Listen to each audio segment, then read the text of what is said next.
Hello guys, আজকে আমার দাদা গ্রুপ দিয়ে এক্সাম দিতে গেছিলো। ওইখানে কী কী করেছিল আমি সব বলবো। এগুলো হচ্ছে প্রশ্ন।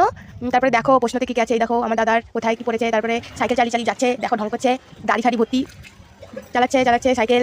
চলো, ভাঙা চোরাকে সাইকেল নিয়ে যাচ্ছে। তারপরে চলো সাইকেল যাচ্ছে। তারপরে নেমেছে সাইকেল রেখে গ্যারেজের মধ্যে, হেঁটে হেঁটে যাচ্ছে স্টেশনের দিকে। দেখো কেমন নাটক করছে, মেয়েদেরকে দেখে পাশে মেয়েটে সব আছে তাই জন্য। চলো, তারপরে দেখো স্টেশনে চলে এসেছে। তারপরে এটা কি স্টেশনের নাম বুঝতে পারিনি। তারপর সরি স্টেশনের নাম হচ্ছে বেলেরহাট, বুঝতে পারিনি তখন। তারপরে আবার দেখলাম এখানে দেখো অনেক লোক আছে, আজকে পরীক্ষা তো তাই জন্য একটু ভিড়। তারপরে গিয়ে দেখো ওই যে আমার আরেকটা দাদা, আমার মাসির ছেলে, তারপরে যাচ্ছে দুজনে মিলে হেঁটে হেঁটে। চ্যানেলে অনেক ভিড় ছিল তো তাই জন্য ভিডিও করতে পারিনি, অল্প ভিডিও করেছে। আবার লজ্জা পায় একটু বেশি, তাই জন্য দেখো লজ্জা তাও ভিডিওটা বানিয়েছে, এটাই বড় কথা। তারপরে পরীক্ষা দিতে যাবে, এখন হেঁটে যাচ্ছে, হেঁটে যাচ্ছে। দেখো অনেক ভিড়, আজকে পরীক্ষা দিতে গেছিল অনেক লোক। পরীক্ষা দিতে যাচ্ছে হাঁটছে দেখো কি করে। এটা হচ্ছে কাটোয়া স্টেশন, হেঁটে যাচ্ছে। আমি জানি না কোথায় পরীক্ষা পড়েছে, কিন্তু ওই স্টেশনের পাশেই কোথাও পড়েছে, তাই জন্য আর গাড়ি নাইনি, এখান থেকে হেঁটে চলে যাবে। 2 hours later. পরীক্ষা দিয়ে বেরিয়েই তো স্টেশনে এসে একবার ভিডিও বানিয়েছে, ওখানে ভিডিও বানাতে পারিনি, অনেক ভিড় ছিল। আবার চলে এসেছে আবার স্টেশনে, এখানে এসে দেখো ঘোরাঘুরি করছে। আমার একটা দাদা আছে, ওর সাথে হাসাহাসি করছে।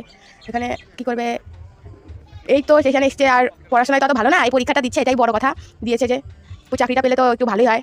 আর এই যে আরেকটা দাদা, ও পরীক্ষা দিতে গেছিলো দুজনে মিলে। তারপরে এখন ঘুগনি খেতে যাবে, এই চিন্তাই করছে, টাকা থাকে না, তাই জন্য ওই আমার দাদাটা খাবে, তারপরে খাবে, তাই যাচ্ছে ঘুগনি খেতে। চলো যাক দেখি কি খায় ঘুগনি, ওখানে কী করে দেখি। যাচ্ছি। আর স্টেশনের ঘুগনিটা একটু বেশি টেস্টি হয়, দেখো দেখেই তো লোভ লেগে যাচ্ছে খাওয়ার জন্য। আমার জন্য তো আনে না জীবনেও, আমি শুধু দেখতেই থাকি। দেখো দেখেই তো জিভে জল চলে আসলো পুরো।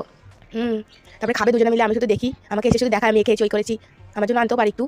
এই দেখো, এমনি তো স্টেশনের ঘুগনি খুব টেস্টি হয়, তোমরা তো খাও, খেয়েছো নাকি জানি না, কিন্তু হয়তো অনেকে খেয়েছে। দেখো অনেক কিছু দেয় আবার। এই তো ঘুগনি টুগনি খেয়ে নিল, এবার খাবে। খেয়ে দিয়ে দেখো আজকে এমনি তো দুটো ট্রেন নেই, তাই জন্য এমনিতেই খুব ভিড় হবে ট্রেন, তাই জন্য আবার 2 ঘন্টা বসে থাকতে হবে স্টেশনে। তারা সবাই এসে ওই যে স্টেশনে বসে থাকবে। দেখো স্টেশনে খুব ভিড়, আজকে দুটো ট্রেন নেই না, তাই জন্য। এখন তো ট্রেন পুরো ফাঁকা, ট্রেনে কোনো লোকই নেই। তারপর একটু পর ভিড়ে জায়গা পায়নি, তাই জন্য দাঁড়িয়ে যাবে। আর আরেকটা দাদা আছে, ও তো বাইক নিয়ে এসেছিল, তাই জন্য বাইকে করে চলে যাবে। আর আমার দাদা ট্রেনে করে যাবে, সাইকেল রেখে এসেছে স্টেশনে, তাই জন্য, নাহলে বাইকে করে চলে যেত। এই তো দেখো ট্রেন পুরো ফাঁকা, কোনো লোকই নেই এখন। আর একটু পরে দেখবা যে কি ভিড় হবে, দাঁড়িয়ে যেতে হবে। এখন বসে থাকতে হবে, কি করবে। দেখো হেঁটে যাচ্ছে, হাঁটছে শুধু। এই কয়দিন পরই ওই গ্রুপ সিয়ারও পরীক্ষা দিতে গেছিলো, তখনও এই ট্রেন বন্ধ ছিল দুটো, তখনও বসে থাকতে হয়েছে। এখন এইবার গেছে, এবার এই কদিন ধরে শুধু দুটোটা নেই। আর সব পুরো লাস্টে ট্রেনে আসে, সবাই পুরো জায়গা থাকে না, পুরো ভিড়ে সবাই ঝুলে আসে, এত ভিড় হয় বলার মতো না। এবার আমার ওই দাদাটা বাইক নিয়ে চলে যাবে, ওইটা এগিয়ে দিয়ে আসলে এবার ট্রেনে চাপলো। দেখো এবার ট্রেনে কি ভিড়, ওই আমার দাদার একটা বন্ধুর সাথে দেখা হয়ে গেছে, তাই হাসাহাসি করছে দুজনে ট্রেনের মধ্যে, ভিড়ের মধ্যে কি করবে। হাসছে। এবার নেমেছে ওই বেলেরহাট স্টেশনে, এবার যাচ্ছে হেঁটে, সাইকেল নিয়ে নিয়েছে। এবার সাইকেল নিয়ে চাল ঢং করছে, দাড়ি মুখের মধ্যে।